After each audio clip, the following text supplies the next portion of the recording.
So initially, I want to talk about neural collapse in deep learning training, but I realized this may be too narrow for the workshop. That's why I changed to like something that my collaborators and I have been doing over the last 4 or 5 years.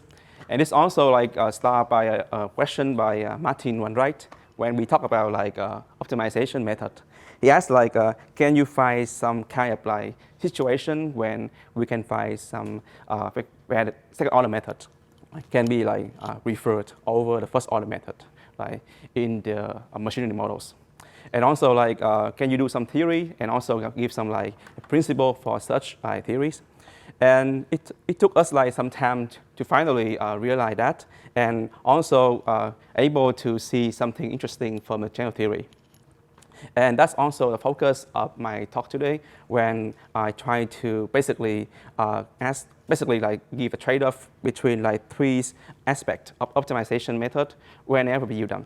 The first one like the instabilities of like this method, and the second one is how can we say about the efficiencies of the method when we train them, and the final one is can we talk about like the sample complexities of this method, and then the trade-off, right?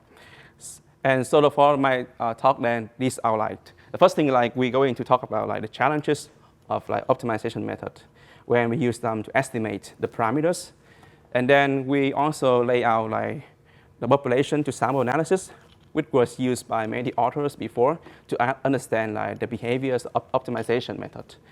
Then we define 2 things. The first thing is like the sample operators. That's basically mean like when you have finite samples, only finite enough data. And you need to understand like the behaviors of the finite operators. And then we also have the case when the number of samples go to infinity. That's what we have like population operator. Then we have 2 notions. The first one, the contraction of population operators, essentially like the behaviors of optimization method. And the second thing is like the stabilities of the sample operators. It means like the deviations of the population and the samples operators when you have finite samples. Then based on like these notion of contractions and stabilities, we also characterize the behaviors of optimization method when you have all the possible settings of the operators. Let's say we have a stable, fast, stable, slow, and so on. And then based on the general theory, we also somehow propose like quite counterintuitive things that will have been done before. Basically mean that in the settings when we try to develop like something optimal for estimating the parameters with the optimal complexities, then we should actually increasing step size in the gradient descent method. And this, we also give conditions in that sense like how increasing step size can give you like the optimal trade-off on the 3 principles. Okay, so let's start with the problems of like, we have a sample size of n, come from some loss function, right? And theta star is a 2 parameters. Right? And the idea is like we try to estimate theta stars. Okay, let's say we try to train neural networks, or like we try to train like hierarchical models and so on. So I mean like in this case, f theta can be very complex and non-convex, and optimal solution also like usually like don't have closed forms. And it means that sometimes we can use like optimization method or like MCMC, but then in this case we only focus on optimization method to approximate like theta stars. So there are 3 questions that we try to address in the talk today. The first thing is like under which conditions that an optimization method can achieve like the optimal rate of estimation. And the second thing is like when, let's say, the Newton method is referred over like gradient descent method, and under which principles. And the final question is, will increase step size actually going to be like optimal for estimating the parameters? So to motivate the questions, let's consider like non-linear regression models when we assume that we have data xi, yi come from like that non-linear regression when the g here is a link function. And here we consider like basically a phase retrieval case when we have a quadratic function. And we do some simulations for like the 3 methods like gradient descent, cubic Gradient Newton method, and then Newton method. When you have like the weak signal to noise settings, mean like in this case theta star is 0, right? And we try to characterize the behaviors of the 3 methods when we have finite samples. We mean like we vary the sample size, right? And we see like the difference between like the update to the 2 parameters on the left-hand side figures, and this is log scale plot. On the right-hand side figures, we take a look at the number of iterations right, to get to the final statistical radius. So we see that in the left-hand side, all the three methods get to the same radius of convergence, mean like at that order, right? Because in this case, we don't have parametric rate because we have like the which is the generic ratio. That's why we have like slower rate than the parametric rate. And on the right-hand side, we also want to see like how many iterations that these methods can get to that radius of convergence. And as you can see from like the plot on the right-hand side, from the three colors, right? Red color for gradient descent, and green color for the cubic regular Newton method, and then the blue colors for Newton method. You see that gradient descent actually takes much longer time, right? More number of iterations comparing to like Newton method and cubic regular Newton method. Basically, somehow later, we can show that for Newton method, it only takes like log n number of steps. I hide the dimension here. On the other hand, for gradient descent, it takes something like root n number of iterations to get to that radius of convergence. Right? And it's the best thing that you can do, given the finite samples. And then we also move to like a bit more complex models, mixture models, where we have like asymmetrics to components. Basically, mean like you have like minus theta star, and theta star here is the mean. And we also use the same model to estimate one. But here we also consider the case when like the two subpopulations are very close, mean like theta star become very small. And we also characterize the behaviors of the EM expectation maximization method and Newton method for the mixture models when you have like basically zero out separation between the two. I mean like the two subpopulations merge into one, right? And in this case, we also see the same phenomena, right? Like the EM Newton method also have like the optimal rate estimation, n to the minus 1/4. But then the Newton method also take like much smaller steps, log n, to converge. On the other hand, the EM also take like root n number of iterations. Right? So it basically means that there's some trade-off here. And Newton method, even though it have like iteration cost like n times b cubic, the b cubic come from the inverse of Hessian matrix, right? But then it's only take like logarithmic number of steps to converge. On the other hand, the EM method took like O and D iteration cost, right? But then it just have like root n number of iterations, right? So it's actually like have more number of iterations. On the other hand, Newton method have like much smaller number of iterations. So can we characterize these like findings from the experiment, right? And that's basically what we try to do in the talk. So that's why we go back to that case and we think about something more general. We think about like the finite samples and the sample operators. Let's say we have Fn here for the whole talk, right? Fn stands for like the sample operators. Let's say you have gradient descent, right? And n here stands for the sample size. So we have Fn theta to be that updates of gradient descent, right? In one step. And the big F here stands for like the population operators, mean like when the sample size goes to infinity. And essentially, the F theta here is the expectation of the Fn, right? Mean like when the sample size goes to infinity. And we can think about theta star as the fixed point of the population operators, right? So these are the like notation we use for the whole talk. Question? Do you allow time-varying operators? Time varying? Oh, not yet. This is basically not yet. This is beyond the scope now. And then we also have like the one step operators. Theta nt plus 1 to be f and theta nt. Right? This for basically the notations are used for the whole talk. And then the question is, under weak conditions, then that sequence converge to some neighborhood of theta stars. And how can we characterize that neighborhood of theta stars? Right? So we basically use the population to sample analysis that were used by several authors before, but then under different regimes and under some specific models. The idea is very simple.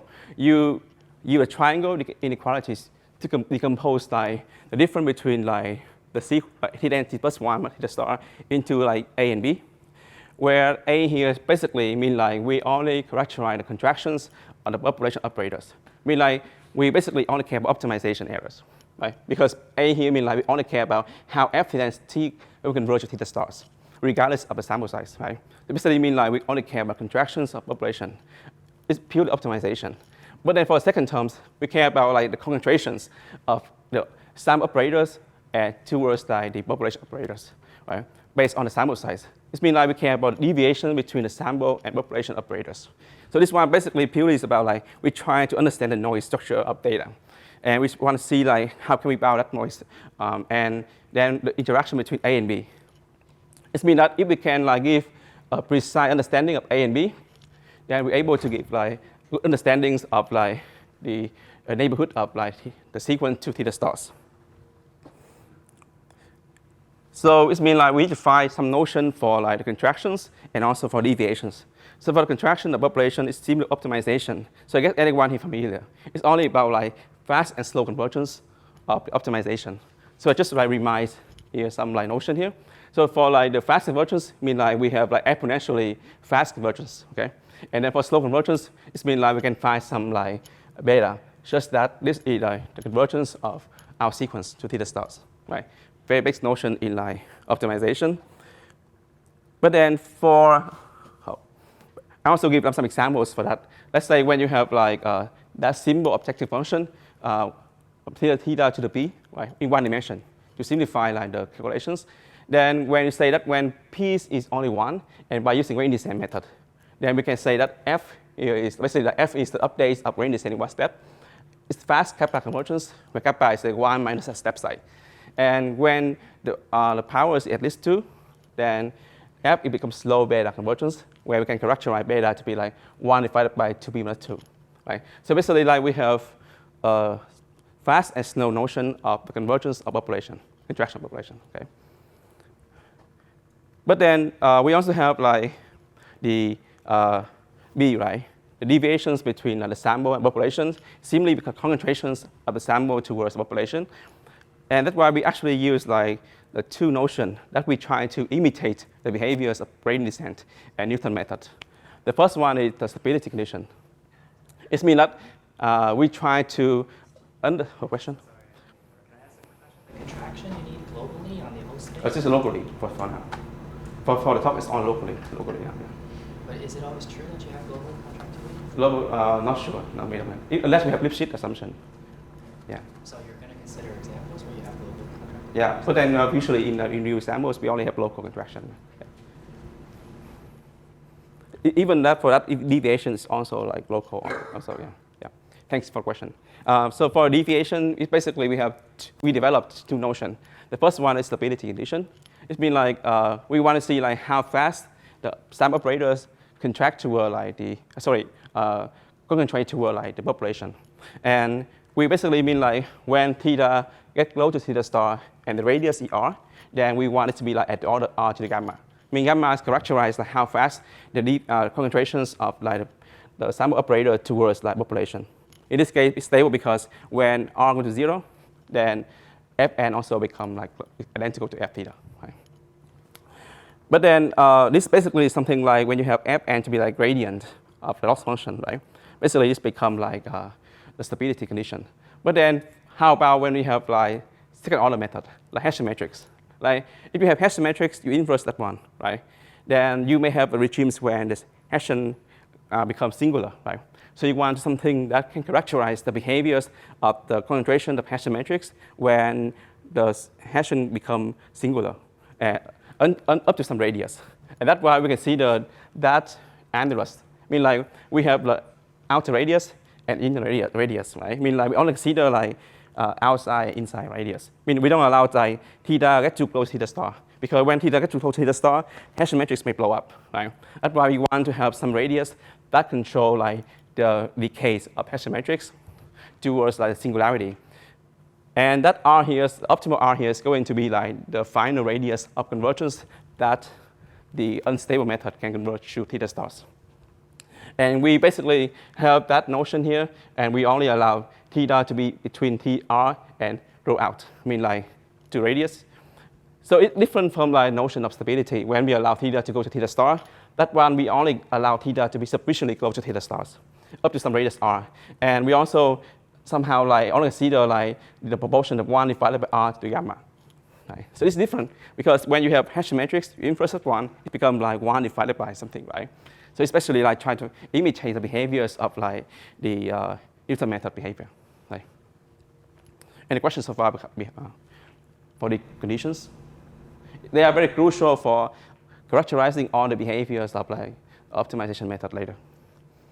Right? Basically, like these two notions can give us can characterize any first and second order method. With apologies, maybe I'm misunderstanding, but this is saying that it can't grow, that this supremum cannot.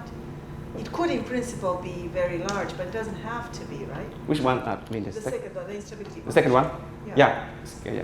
So in principle, it actually could be stable. It's just that you don't know. Yeah, I mean, like when it gets too close to the optimal, it becomes unstable. Okay. But then, first it can be stable and then unstable. Okay. Yeah. Thank you. Yep. Thank you for the question. Okay, so to see like how we can apply the principles, let's say we have that simple settings of like the 4 order, and we add like the second order noise, right? Either start time the noise. And we also, basically we try to imitate the behavior of some like real models, but here we put some simple conditions. And we can basically do in like gradient descent for that. And we can test that for gradient descent, after some calculations, it becomes like stable with gamma is 1. Mean like we have first order, right, theta here, to control that. And the noise function is basically standard one, right, parametric in n, right? And in the high dimension, it becomes like root n e of n, right? But then for Newton method, then we basically also apply to same models, and we can verify that it becomes like 1 divided by theta, okay? And it's all up to that radius. Mean like when it goes beyond the radius, then that can become like it's a blow up, right? So it means like this is the least amount of the radius that we allowed the operators to actually deviate from like the population. And based on that results, we also have like Fn to be unstable with parameters like -1 in this case. And we have a same norm function in the first order method. So it means that for gradient descent, we have like stable 1, gamma is 1. And then for Newton method, you have unstable -1 for this case, right? So it's basically, it can characterize the behaviors of first and second order method effectively in this case. But then how about general settings, right? Now we just consider some simple settings. How can we say about like the behaviors of optimization method, right? Based on the fast and slow and stable, unstable operators, right? That's why we first take a look at like the case when you have stable and fast operators. It means like the population is fast convergence and the sum operators is stable, right? Mean like we basically like gradient descent, right? But then the gradient descent have like fast convergence. Like you have a locally Johnson convex settings, right? When the gradient descent converges fast, but then it's also stable around like the population. In this case, it was considered by also by C. Krishnan and Martin and Minyu in 2017 when they basically do for EM method. But then this also can be generalized to like any fast and stable method. Basically, we can show that under suitable initialization, then the sequence T and T going to like estimate the star, right, at this radius, where this is actually the noise function, okay? And it's only up to a log number of steps. Mean like if you have like the standard choice of that one, like root e by n, it becomes like log n number of iterations, right? Basically, very standard results. And the log here comes from the fact that we have like fast Kappa convergence. That's why after some step, right, the optimization errors become exponential. That's why you can balance with the error from some like the samples, and that also gives you like the log number of iterations here. But then what happens, right, when we go beyond settings? Before we go that one, we also want to give one examples. Like if we have that fast and stable operators, and we also consider like a phase retrieval case, right? When you have like strong signal to noise ratio, right? We hit the star very far from 1. Then we can demonstrate that in this case, the population is going to be like fast 1/2 convergence, and the sample is going to be like stable 1, stable. And by using the channel theory, right, you have 1/2 for the fast convergence and 1. So you plug in, you have that final result for the radius of convergence, and this also like the result for number of iterations, right? So everything is good for the case when you have fast and stable. Mean like you have like optimal rate of convergence for heterogeneity, and also like the best number of iterations, right? Very fast. But then like it's not easy when you have like stable and slow operators. Let's say you have like the population is slope beta. Let's say you use like gradient descent for only convex settings, but not like strongly convex, right? Let's say you slope like theta to the 4, right? And the sample version also stable, and we have some constraint on gamma. The condition on gamma here is to guarantee that the signal is stronger than the noise, right? I mean that condition here. To guarantee that the signal is stronger than noise, such that you can estimate meaningfully, right? Then we also can demonstrate that the sequence gets closer to theta star at that radius. And this is the optimal radius. Okay? I mean, like you cannot go beyond that one under some worst case. And this is the amount of iterations that we requires to have that radius of convergence, right? So it's become like polynomial, right? Let's say if like we choose like that one to be like 1 divided by root n, then it becomes like n to the power of like 1 divided by 2 times 1 plus beta minus gamma beta, right? So question? Yeah, what is the sense of the lower bound? Low bound. Oh, I mean low bound here. Yeah. I mean like we also have low bound sense. I mean like for number of iterations. No, you're saying that furthermore this bound is tight. This one, yeah. You mean like that one is tight, yeah. It's tight in what sense? I mean like you also have low bound this one. Yeah, Oh, I mean like take over the sub. I'm asking what's the form of the lower bound. Oh, you mean like we have infimums of n estimator, a sub of theta star. That one also have lower. You're saying there exists an FM Yeah. for which. Yeah. Okay. In the minimax. Okay. Yeah. Yeah. But then for that number of iterations, we don't have the result for like the low bound. Okay. We only have that result for like characterizing how many iterations, whether we know it's very tight or not. Right. But at least like under some settings like a simple mixture model earlier, we actually do experiment and we will see that it's actually tight. Yeah. But in for channel settings, we're not sure whether this requirements on number of iterations is tight. We don't know. Yeah. But then everything here is at least it tight up to some point. And the proof for that one, I skipped that one, but it relies on like a localization argument. Basically, like you start with some radius, big radius, and then you sharpen that over time because based on the slow convergence of population and the sample operator stable one, right? We actually can take some iterations and we try to update the radius based on like balanced optimization errors from the slow convergence and also like the stat errors from like from the stabilities of the operators. Then we can update the new radius, and after some time, it gets to that like final radius. And that also gives you like accumulations of number of iterations when you sharpen the radius over time. It's also ideas of like how we can localize the radius until like we can improve it further. Right? And how to see and then how to apply the result. Then we also consider similar models like when we have like stable and fast operators. But now we consider like slow, weak signal to noise ratio. I mean like theta star is 0. We have no signal at all, right? Then in this case, we also use the gradient descent method. And we see that in this case, the gradient descent is like slow 1/2 convergence because like in this case, theta square, right, goes to 0. So it means like 1 minus 6 times step size times theta square go to 1. So it becomes sublinear convergence, right? I mean this one, right? Just go to 1. It becomes sublinear. Add y, and you can show that it becomes like slow 1/2. And for the sample version, then it becomes like stable 1, mean like you can characterize deviation between f and gd and fgd by the polynomial, first order polynomial of theta, like time and noise. And the noise version here is basically of this order, but this doesn't matter. So basically, it means that when you apply like these results based on the general theory, you plug in that 1 and 1/2, right? Back to like, I mean, beta is like 1/2, and gamma is 1, right? And this is like 1 by root d, root n, right? So basically, you plug in all the values here, and you get this result, right? For the behaviors of gradient descent. Basically, you get to that radius of convergence after root n iterations. So it's basically consistent with the experiment that we did before, right? Which means like we see the same behavior that we do in the experiment. Question?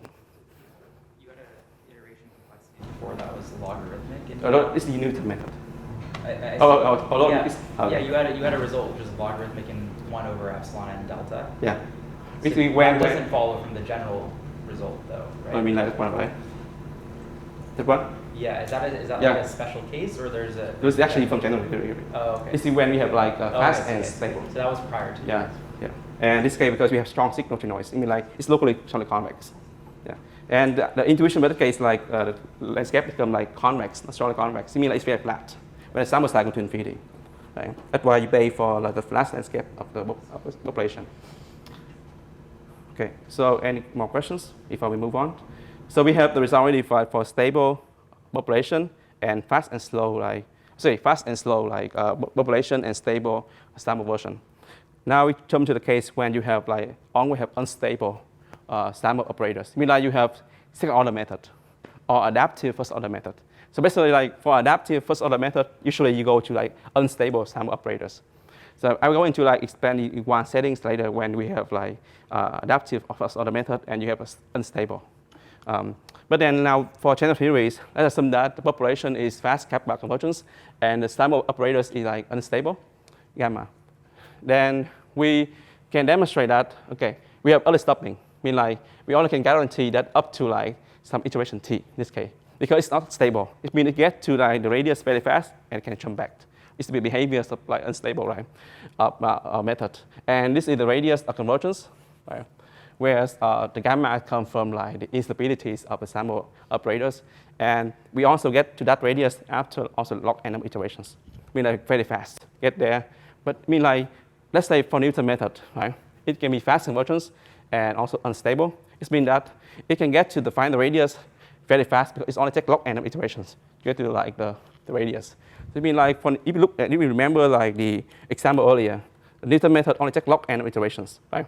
It's consistent with that like theory, and it gets the radius of convergence, right? So I mean, like, because it's unstable, and it gets there very fast, but it only can guarantee up to some radius t, and then it can jump back. And it means that it's early stopping. So it may sound like discouraging, right? Because we only can guarantee like early stopping of like a stable method. But then, in fact, in practice, we can use cross-validation to somehow determine early stopping, and we stop there, right? So it means like it's not a big deal if you have finite samples and you perform cross-validation to find like the early stopping point. And we also want to say like the minimum thing over there is somehow like important. I mean, like you cannot remove it unless you have further assumption. Let's say you have that simple landscape, right? When theta star here, then you see that we perform like Newton method. And we see that after some first few iterations, it's going to jump to this different area, and we will stay there. It means like it gets to the defined radius very fast, but then after that one, it jumps back to some other areas that can be very far away from like the theta stars. It means that the minimum number of iterations in that way is actually sharp and important. Okay. But then I mentioned, even though it sounds like discouraging, but we can use like cross validation to determine the regimes of t, right, of iteration to stop the method, and to actually output like the radius of convergence. Right? So it's not a big deal in practice. Now we have one example of like the case when you have like fast population and unstable like sample version. So we also consider the same settings when you have like weak signal to noise ratio, right? You theta size 0. It's basically the setting for the experiment earlier, right? We theta size 0, and we also use Newton method. And some simple calculations, we can verify that Newton method is fast 2/3 convergence, right? Basically, very simple thing. And then for the sample version, after doing some concentration inequalities, we can show that it's actually the unstable -1, right? Within that annulus, I mean, that row till the end here is also the radius of convergence. I mean, like this is the best radius that you can have that the method can converge to, right? Without blowing up the concentration bound, okay? And this also means like we recover the result that we have in the experiment earlier. It gets to the radius of convergence after log n iterations. Basically consistent with what we see earlier in the experiment for Newton method. Okay.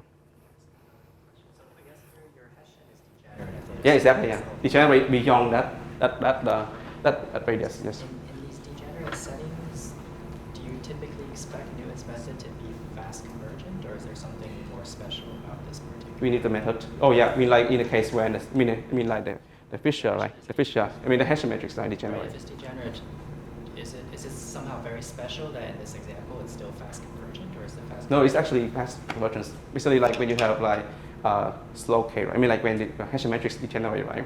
Then if you use Newton method, it can explore curvature better, right? Yes. So actually, I mean, it have fast convergence for the population, but then you pay for like the inverse Hessian matrix, right? And it get there very fast, right? First, it's very stable, and it get to the radius very fast. But once you get to the radius and up beyond the radius, it becomes unstable, right? Is it clear? Or yeah. I mean, this is actually like intrinsic to like any like singular models when the Hessian matrix degenerates. Right? You can capture the curvatures of like loss function. And then we move to like the final settings when you have unstable and slow operators. I mean, like in this case, we try to characterize the behavior of the cubic Newton regularized method. So I mean, like the population operator is slow beta convergence, and the sum operator is like unstable gamma. So basically, this is the final case. And in this case, again, we also can use the approach we have earlier. We can also have the mean, right, of iterations, and this is the final radius. I'm not going to go into detail about the form, and these are the requirements on number of iterations, right? And this again, this result is tight. I mean, in the sense of minimax, but oh well, okay. And we also basically apply this theory to the case when you have fixed to noise ratio. And we use that one for the cubic regularized Newton method. Basically, I mean like we actually approximate up by using the cubic polynomials, right? Basically, like it's different from like the traditional method. We actually approximate by the cubic orders, okay? And for the population, by using that approximation, we actually have that update for the cubic regularized Newton method, okay? And we can show that it's become like slow to convergence, okay? And for the standard version, by doing some concentrations, basically, we can see the concentration of like a population, a sample loss function towards like population. And this is the gradient, this is the Hessian order method. And we can show that the cubic regularized Newton method sample version is unstable minus 1/2. Right? And this is also like the requirements for the inner radius. So by using by basically applying this calculation to the general theory, we also basically recover also the result we have in the experiment. Like we take that polynomial number of iterations to get to the same radius, right? Like the Newton method earlier. So I mean like by using the cubic regularized Newton method, this case is lower than the Newton method.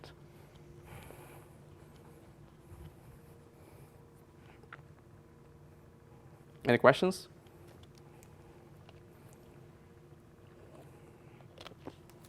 Okay, so we have a summary of the results here. So we basically have like 4 settings: fast stable, slow stable, fast unstable, and slow unstable, right? I mean that first, I mean like the fast population, stable deviation, slow population, and stable deviation, and so on. And we also have on the possible like characterization of number of iterations and also the radius of convergence for the method.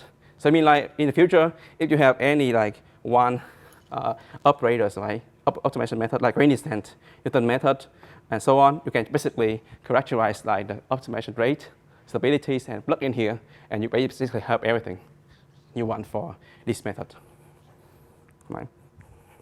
As long as you can determine like these parameters, kappa, gamma, and beta in the method. And all the results are only for local convergence. Okay? For local convergence, we don't have so far.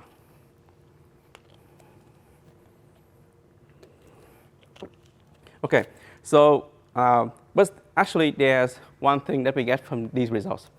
So we see that if we use slow and stable method, like we have Randomness method, right? In the case when the model is singular, when the Hessian matrix degenerate, then we see that we never have like the optimal numbers of like complexities because we need to have like a polynomial number of iterations. So that even we use like Randomness in this case, it's not optimal. So the question is, can we develop a method that only have that optimal complexities? I mean, linears on the sample size and dimension, and regardless of the retrievable models, it only have the linear complexities on the sample size and the dimension, and can give you the optimal stat errors. Right? Basically, this question. And we realize that for any first order method like Randomness or second order method like Newton method, LBFGS, and so on, they never achieve this goal. That's why we think about like some adaptive first order method. And it's also come to our second works that we under submission of like JML. we basically demonstrate that we can increase the step size of gradient descent somehow to achieve this goal. So this is actually quite counterintuitive, right? Because usually when we use gradient descent, we either fix the step size or decay the step size, right? But we actually demonstrate that we can actually increase step size to somehow have to balance trade-off of the instabilities of the method and also the combination of the complexities of method and also the accuracy of the method, right? And how we actually do that? It's very simple. You basically just like increase the step size by some exponential of like the scaling parameter tau, right? Basically mean like you have eta divided by tau to the t. So you see that that's somehow like a bit like similar to like the improp, right, method. But here we only consider one parameter to increase the step size, eta, right? And the idea is like, because if you remember, when you have convex settings, this guy converges to 0 very fast, right? You want to increase step size such that you can basically like balance with the decay of like the gradient. And it can give you back the linear convergence after some steps, right? It means like, 5 minutes. It means like after like some steps, then that one going to compensate for the vanishing of the gradient to 0 at a very fast rate when you have the convexities of loss landscape. And that's why you actually increase step size. And we can test that ideas in like simple experiment when you have like either like theta square and theta square, theta 4 and theta 8, sorry. And we see that in these settings, then gradient descent always have sublinear convergence. But then for our method, it's always have linear convergence. I mentioned because ingredient step size here going to compensate for like the vanishing of the gradient to 0 very fast, right? And we also can find like the conditions such that the exponential gradient descent method have a linear convergence for both objective values and also for the update. Basically, we have two conditions. The first one characterized like the maximum eigenvalues. We basically mean like we try to characterize the Lipschitz constant based on how theta goes to theta star, right? Because usually for locally strong and convex, we have a constant Lipschitz, right? But then for convex settings, the Lipschitz constant also goes 0 when theta goes to theta star, right? That's why we try to characterize the like the growth of like the maximum eigenvalues of Hessian matrix. And for the second terms over there, this is just a generalized version of the PL conditions that we usually try to get the linear convergence of like the gradient descent method. Right? And we show that when the scaling parameters sufficiently close to 1, this one basically means that 1, then we have linear convergence of both objective values and the update. Okay? And we also have like the parameters based on like the homogeneity conditions. And basically, we know that we have like a fast population. Next step is we characterize the like instabilities or stabilities of like of the standard version, right? That's why we come up with the stability of gradient condition, right? And that one basically means like give us some way to characterize like the stabilities of the exponential gradient descent. And we say that if basically we have the stabilities of gradient conditions and also homogeneity conditions under that conditions of alpha and gamma bar, that condition basically to guarantee that the signal is stronger than noise, right? That's one, to guarantee that we have like meaningful results. Then we can verify that in this case, like the exponential gradient descent converge to theta star at that radius after only log number of iterations, okay? So I mean like when you have fixed scaling parameter tau, then we're able to have like only log number of iterations to get to the final radius. And it's also much faster than the one by gradient descent. This is the amount of iteration for gradient descent to get to the same radius. Right? But then there's one issue, like when you fix the scaling parameters and you have the locally strong and convex settings, because you actually increase step size, right? So I mean like when you have locally strong and convex settings, then it somehow like make the method diverge, right? It's basically, we actually test the result when you have like quadratic function, and we see that for like exponential gradient descent method, it first converges very fast and then diverge. Because now the step size becomes too big and it diverges, right? And this also leads to like the extra optimization errors in the standard version. That term over there comes from the fact that we have the divergence of the exponential gradient descent method. On the other hand, the stat error is still optimal, okay? But you have these extra terms, right, due to like the increasing the step size in like gradient descent. But this can be solved by using like we can somehow using the sample size dependent scale, we balance the stat errors and optimization errors, right? We show that by using tau square to be 1 minus that terms, right, over there. Means that basically like 1 minus 1 divided by 2 log n something, right? Then we can get like the best number of iterations at all the regimes. I mean, like regardless of the regimes model, locally Chernigov convex or convex settings. I mean, like when Hessian matrix actually either like singular or non-singular, then we always have like log number of iterations to get to the final radius. And you mean like the EGD here is always to like the linear optimal complexities in sample size and dimension to get the final stat radius. Right? So I mean, this is like the first method, in my opinion, that also compatible to gradient descent in terms of computation and can like estimate like can give like the optimal radius of convergence. So, 1 minute. So I just want to like conclude my talk with a few directions. Basically, like as mentioned by Reese, right? We don't have to resolve for like, time dependent, right? But it's doable. Basically, we actually define like the transitions of like the Markovian matrix, and we put assumption on the mixing of that one, but then we don't have the notion of like population in this case, okay? So we need to find some way to compensate for that by put assumption on the mixing conditions. And the second thing is like to our surprise, right? We have to resolve for Nassarov gradient method because our method only applies for one sample operators.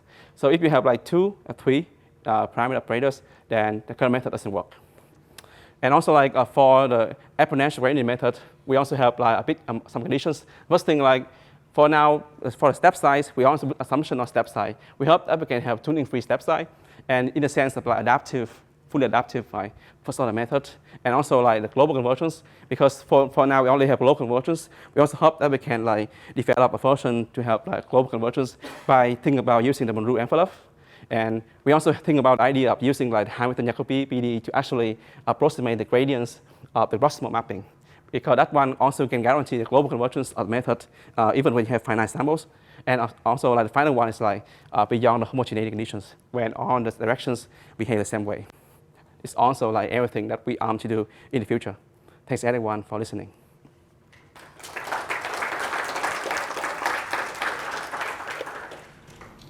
Do we have any questions for the speaker?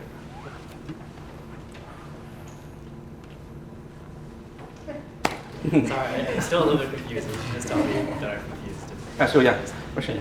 I'm confused about the following thing. So I think you're saying that when I do Newton's method in a case where the Hessian is actually singular, right? Yeah, flat, yes, very flat. Yeah. That the population landscape is such that the Newton's method would actually still have Linear. some fast convergence. Yeah, fast convergence. But then why is it such that the empirical landscape wouldn't have the same, or what's special about the population objective that's not shared by the empirical objective? You can think, okay, let's go back and say. Yeah, that's great. I forget to have a plot here. So you can think about the mixture model case, okay? Let's say we have go back to mixture model case. Yeah, make this one, right? So when you have like the classes, I mean like you have like 2 mods, right? Let's say when you have 2 mods. But then when you have weak separation, it becomes a single one. So in the sample version, it still have 2 mods, right? But then in the population case, it becomes single one when you start 0, right?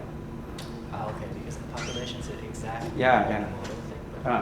And in the population, sample version is still like locally Chernigov convex. But then this actually goes 0 with sample size, right? The Hessian matrix is still like locally Chernigov convex, but it only goes 0 when the sample size goes to infinity.